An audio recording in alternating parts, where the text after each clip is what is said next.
ريفري نوفر ظالم ظلم بين আর্জেন্টিনার দালাল ওরা, রেফারি একটা জালিম। পবিত্র কোরআনের আয়াত হাসবুনাল্লাহু ওয়া নিমাল ওয়াকিল, حسب الله ونعم الوكيل। অর্থাৎ আল্লাহই আমাদের জন্য যথেষ্ট আর তিনিই সর্বোত্তম কর্মবিধায়ক। কতটা কষ্ট পেলে এমনটা বলতে পারেন মিশরের ফুটবলার মোস্তফা জিকো। তিনি আরো বলেন, আমাদের পুরো জাতির স্বপ্ন নষ্ট করেছে রেফারি।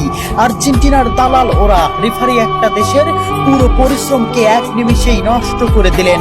ম্যাচের শুরু থেকেই তিনি আমাদের বিরুদ্ধে কাজ করেছেন। চোখের জলকে সঙ্গী করে আটালান্টার সবুজ ঘাসে পড়ে থাকেন মিশরের স্বপ্নবাজরা। ৩-২ গোলে শেষ তাদের বিশ্বকাপের যাত্রা। ম্যাচে ফ্রাসোয়া ল্যাটিক্সিয়া রেফারি হিসেবে দায়িত্ব পালন করেন। মিশরের একটি গোল বাতিলের পাশাপাশি ম্যাচের শেষ মুহূর্তে মোহাম্মদ সালাহর একটি ট্যাকেলও এড়িয়ে যান তিনি। দেখার প্রয়োজনও করেননি VAR। জানিয়ে রীতিমতো তুলপাড় ফুটবল বিশ্ব। ওই কাউন্টার অ্যাটাকে গোল করে আর্জেন্টিনাকে এগিয়ে দেন অ্যানজো। শেষ পর্যন্ত মিশর হৃদয় ভাঙ্গা হারকে সঙ্গী করে মাঠ ছাড়ে।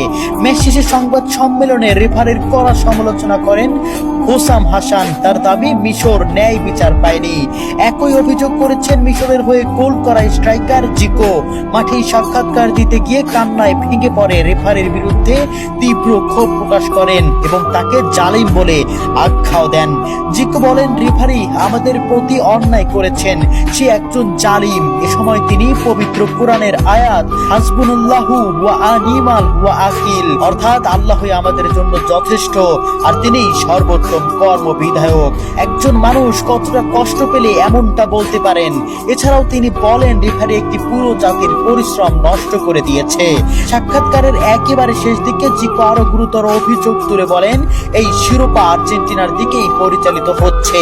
তার এই মন্তব্যের পরপরই সম্প্রচার হঠাৎই বন্ধ হয়ে যায়। প্রিয় দর্শক, আপনাদের কাছে কি মনে হয় মোস্তফা জিকোর কথাগুলো কতটুকু যুক্তিসম্পূর্ণ?